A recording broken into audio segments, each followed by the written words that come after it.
Against Wrestling Report, alongside Kitty. just a fucking mixed bag of randomness. Kitty. Just, he wants to just show kitty love, but then he just, with that hat, Kitty. just looks like he just wants to sell drugs in Colombia. Just, you know, I do what I can. the hat was getting too hot, so you had to change it up. You know, I want to look like a hard ass, but also like I love animals.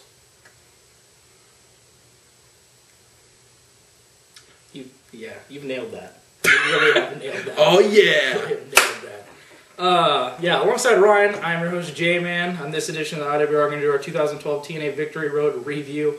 Just getting off the air with the pay-per-view. If you've seen this pay-per-view, you're probably not too, crazy off thinking why we have smiles on our face of how this pay-per-view ended. It brought us so much joy. We're smiling because of humor, not because of something we like, an actual match or booking decision that was good. No. Well, I mean, the booking decision at the end made us laugh. Well, yeah. But not to smile about it, Yeah, I mean, it's probably not going to do much for the actual company. Yeah, that's true. We're going to run down this very interesting card for you. First up, we had a kind of a promo segment when Bully Ray came out, basically, saying he wants a shot. He's been always talking about how he wants a shot at the TNA World Title, basically saying, Storm, our match, I want to make it a number one contenders match, so I'll take your number one contendership if I beat you, go into lockdown, face, Bobby Roode for the world title, and, this will all get figured out. So first matchup we had for the number one contenders match for the TNA World Title, James Storm versus Bully Ray. Yeah, promo, kick. Storm won, like about a minute and a half or something like that. Yeah, started off with a promo by Bully Ray, which I thought was cool, and then had Storm come out. Took up like 10 minutes for both of them cutting promos, and then the match was like a minute and a half. So I don't really know what the point behind that was. I guess they were cramping for time because they had you cram in the 15-minute little segment they had at the end there. That was kind of... We'll get to it. Not worth... I don't know. It just seemed like they knew that they were going to take the time out of one of some matches through the night, and they just decided to just have Storm just look strong here and just win in zero amount of time.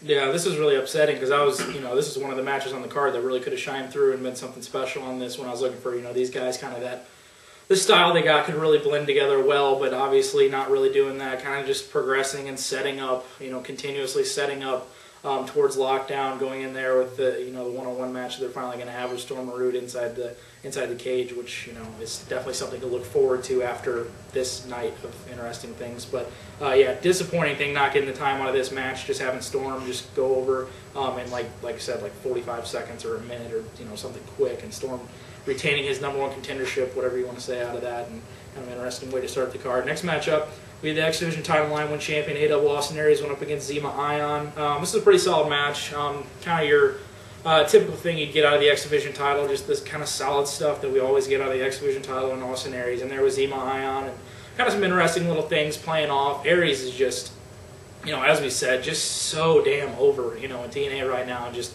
really starting to get the fan base now of, like, the typical kind of TNA fans really getting behind him just because of just everything he does is just, great, and it's just fun to catch on to, and, doing the live tweet during the match. He's like, oh, I just posted it. I was like, that shit's hilarious, and just what he does there. But, pretty solid stuff out of this. Ion playing that whole, like, I'm going to, fucking paralyze you with my amazing moonsault to the head thing that he played off twice with the thing that happened to Jesse Sorensen. But having to get down to the end where Ion had the spray in his eyes, or Aries' eyes, and was like blind, and did the blind brainbuster and flipped it into the last chancery, and Austin Aries for now a record setting time, the X Division champion. The length that he has had for this title is just amazing to see. Now the record breaking thing that he's been doing with the X Division title is just so great to see, and Austin Aries still your X Division champion. Yeah, they had this little promo beforehand with Aries cutting a promo, and Eric Bischoff, the only time we saw Eric Bischoff the whole night backstage, cut a little promo with Aries and kind of made it look like he was, not really didn't say anything, but kind of like hinted on, like, maybe they would recruit Aries for Immortal, or maybe they would have him, in the Lethal Lockdown, at the next pay-per-view, who knows. But yeah, that was interesting. The only part we saw of Eric Bischoff that whole night was with the little segment with Aries. When they did that, they had Aries come out. Aries did most of the work. He really did a lot of showing off, and it almost looked like we kept thinking, okay, well maybe they're going to just drop the title off of Aries and kind of jump him up to the next level. He's going to continue to have it, I guess. Aries, one thing about him, he looks good with gold around his waist. Yeah. And he sells himself better when he's a champion. When he has something around, he looks a lot better. And I could definitely see down the road a interesting, how they do WWE title versus or Intercontinental title. They kind of did that. And they did with Shawn Michaels and somebody else years back. Yeah, they've done numerous. Especially if you just look at what they did with Daniel Bryan and CM Punk. Yeah. They always I think it'd be interesting to have a Roode versus Aries type match, and maybe have both of them still be champions on pay-per-view. I think that would be really, really cool to see. Yeah, with TNA's booking decisions, I don't see that. Yeah, a glimpse of their eyes of doing something that. It really looks like I'm hoping, but it does really look like they're going to do something with Aries in the future and really give him some kind of really big push. TNA has to realize just how fucking over he is. I mean, he's. Like we've said since he came into TNA, if he does what he does, he's going to be going towards the top sooner or later, and that's just how great Austin Aries is and how finally he's getting to that point to where everybody in TNA's typical retarded fan base is finally actually catching on to just how great he is and everything he's done. So hopefully just up and up for Austin Aries there. Next matchup, we have the TNA Tag Titles line when champions Samoa Joe and Magnus went up against Crimson and Matt Morgan. I think the thing we remember about this match the most was how much time and effort we've tried to put in to giving Samoa Joe and Magnus a name. If you guys have seen a couple of our late reviews, a lot of these matches that we've had with Joe and Magnus, we've just been wanting to think of a fucking name for them because they need a name. Because they look like an awkward team with just how they are, and I think it'd bring them together. And that literally, we spent 3/4 of this match that's what I said at the beginning. I'm like, alright dude, this entire match, because it probably won't be anything special, let's think of a fucking name for just Joe and Magnus. What did we come up with? Just nothing. I mean, we came up with just the first one. You just had Mercy. Mercy. Just Mercy. Mercy.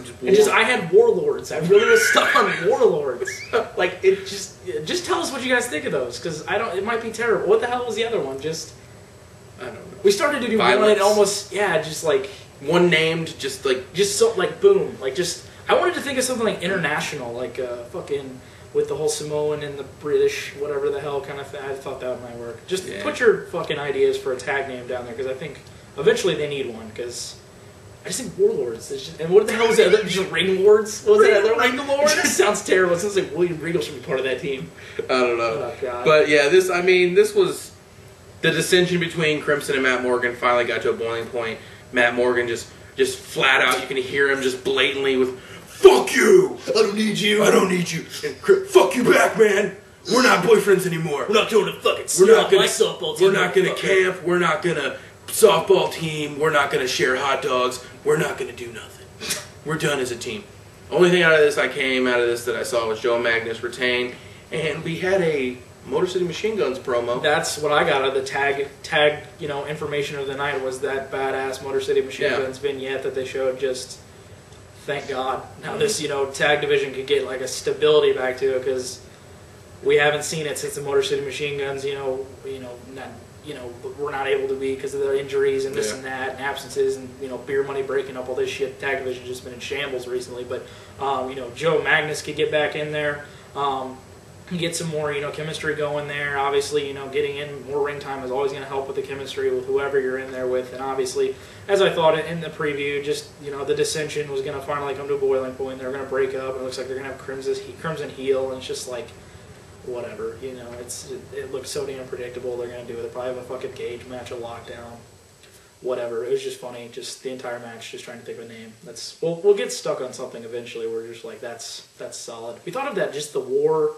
Just that war and the whole them being from the countries that are war and shit. I don't know. If you guys have ideas, just put it down in the comment box. Tell us if ours suck ass or just whatever. But Joe and Magnus retain the tag titles. But yeah, out of the tag, that's all I got is that Motor City Machine Guns vignette. So hopefully seeing them come back soon is going to be some great stuff. Next matchup, we have the Robbie E Invitational Challenge for the TNA television title. Robbie E coming out with big Robbie T, challenging anybody, saying how there's nobody worthy or whatever the hell from back challenging, so I'm going to challenge a fan or some shit, and the guy's like pointing out and fucking random people, and then all of a sudden fucking Devon comes out, just everybody going crazy because just fucking, you know, Devon's so amazing, so let's all shit our pants because Devon came out. I really just think they chant his name because it's easy. Devon.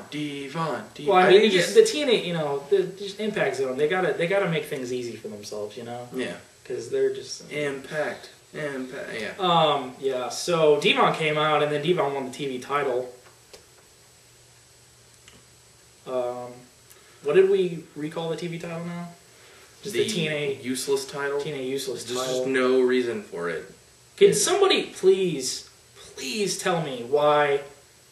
I don't know. Maybe the fucking Pope would come out and maybe win the TV title and at least do something credible and something that we could get solid shit out of with the TV title with a guy who's talented who just sits on his ass in the back and whatever. Some Devon won and supposedly was the #1 worldwide fucking trend. Yeah, Devon was tweeting. Fucking all of a sudden TNA wanted to go fucking Twitter jizz fest all over themselves and wanted to get on the Twitter bandwagon and god damn, I don't know how many times we've heard Twitter. They had a TV up talking about whatever. Fucking Devon won the TV title. Yeah. Nothing really much else to say. #1 trend worldwide. Sure.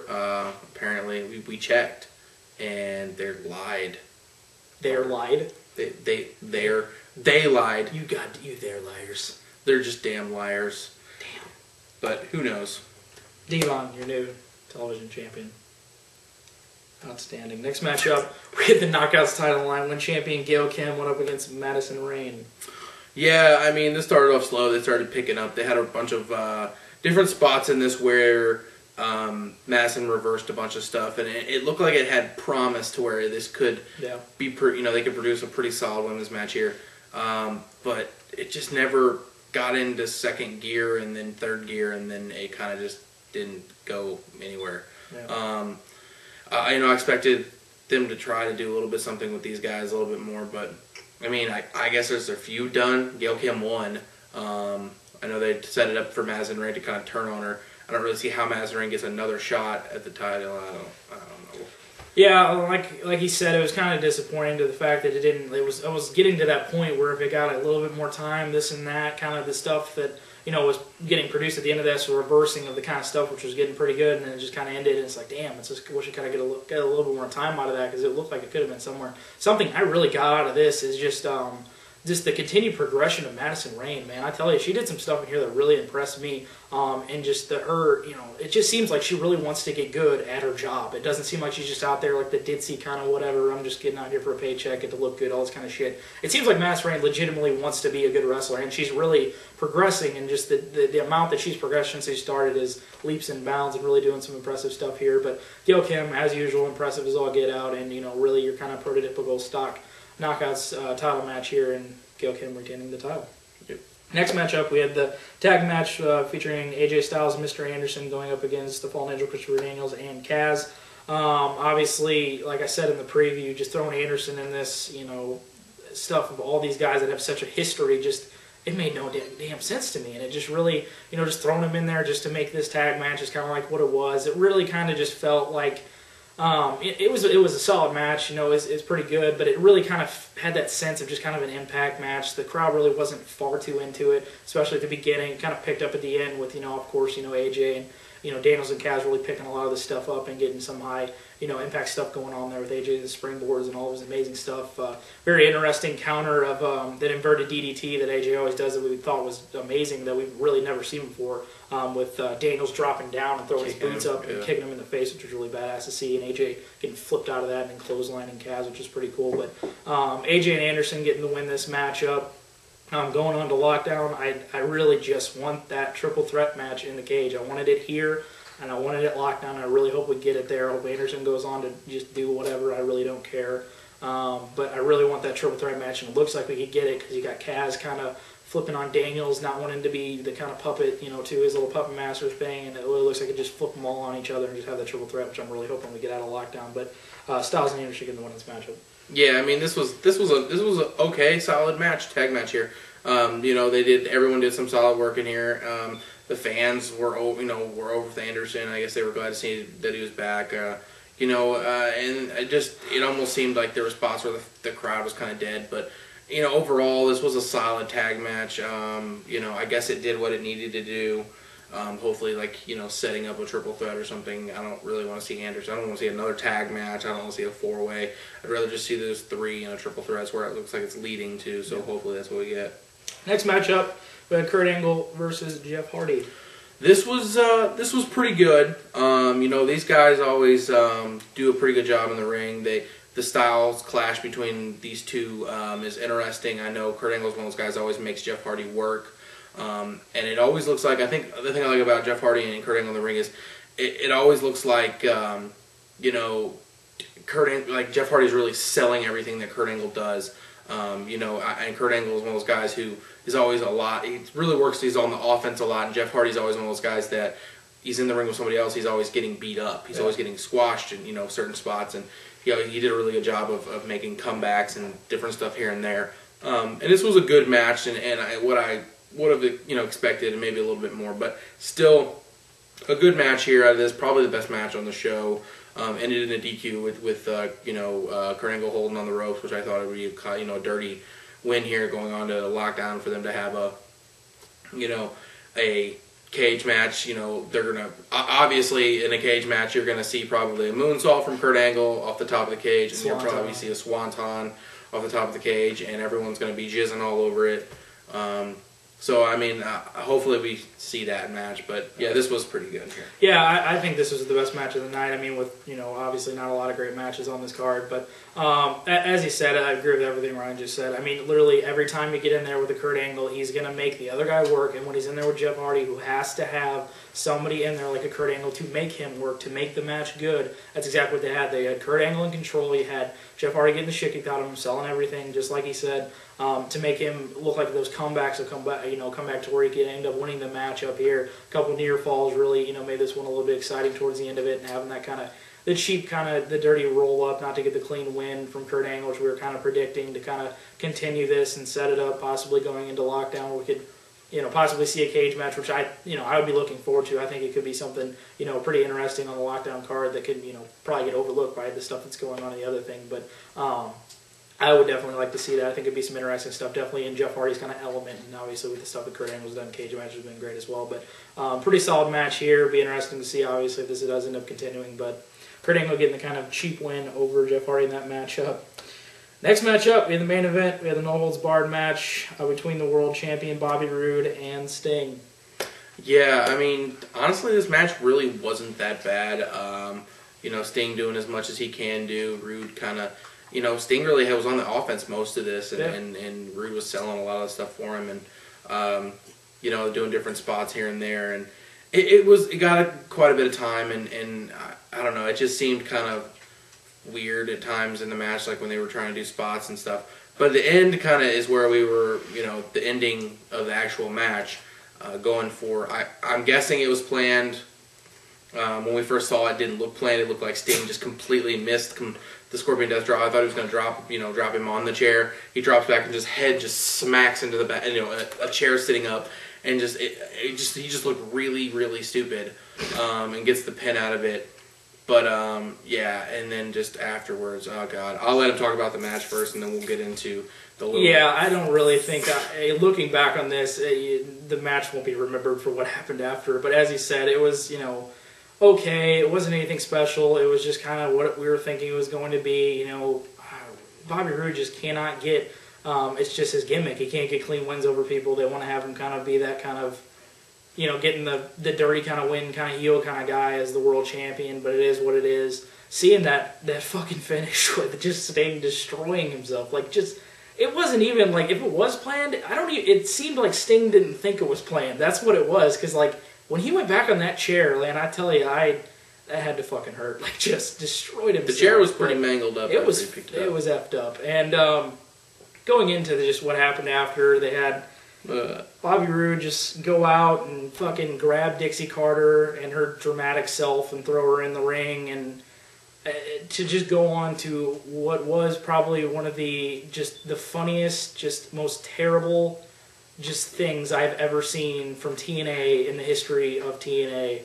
I don't know what the hell I witnessed, but it was some of the funniest shit I've ever seen in my life. Not to mention on top of the fact that Bobby Roode, that we've got out of for a long time, you know, when you see him work some longer kind of matches, his hair gets all frizzy and shit, and we finally figured out that he looks like Sideshow Bob from The Simpsons. He just has that poofy-ass hair, and having him act so goddamn serious when he's, like, trying to, like, destroy Sting and, like, tie fucking Sting to the rope while Dixie's, like, sitting right under his ballsack, like, walking on top of her and shit, and, like, trying to fucking, like, shove fucking makeup in her face and shit. It's just, like, what the hell were we watching? Just, like, who just does that? It looked like he, oh, God. I guess he was trying to out-psycho Sting with that. I don't really know what the hell we got out of that, but it was literally one of the most interesting things I've ever seen on TNA, just ever. Provided a very solid laugh for me. I chuckled a lot. We laughed for like 10 minutes while it was going on.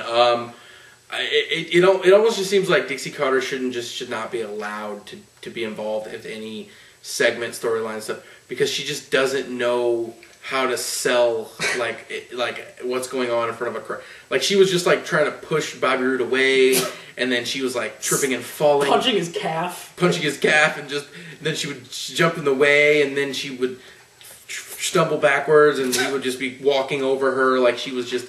It almost looked just like you were watching like Jerry Springer, like just a scene from Jerry Springer, and like two dudes are fighting, and then the chick is trying to break it up in the middle, and she's just like falling in the middle, and they're just stepping over her, and Sting is just, and he's ripping paint off of her, like his face, and he's just, Bobby's just rubbing it on her face, and he's not getting any paint, he's just getting sweat and just rubbing it all on her lips and shit. I'm like, this is so fucking random.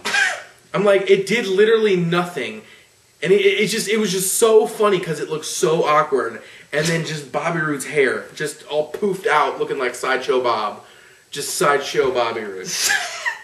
He just looks so random. He just earned a new nickname because... I have never seen anyone look so obnoxious but act so goddamn serious at the same time. Because he was trying to get over the fact that he was just terrorizing just Dixie Carter and like... just screwing up Sting and putting him and tying him and shit, and I just could not get over the fact of just how obnoxiously hilarious he fucking looked. It was, damn, that was some funny shit, man. That really made my night, just of how fucking hilarious that was. Because if you haven't seen it, I'm sure it'll be on YouTube eventually. More than likely, if you have, you're probably laughing with us right now because there's no way anyone else in the Impact Zone, they were all shocked and, well, please fire Bobby. We would literally be on the fucking floor laughing our fucking asses off at just how obnoxious this was. It was just overly everything. Just, come on. I mean, really. We were saying after, like, who in their right fucking mind that was just a part of that, who had any idea of what they were doing, Dixie, Bobby Roode, whatever, Sting, they just go in the back and be like, you know what? That was well executed. We did a good job. We really got over what we were trying to get over there. No one in their right mind could fucking say that after that. Because...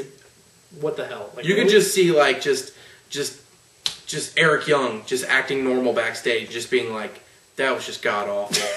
That was just, and ODB's just right next to her, and she's like, well, I'm glad we don't have to do that. Vince Russo's at home, be like, god damn, I wouldn't even do that shit. They thought it was all my fault.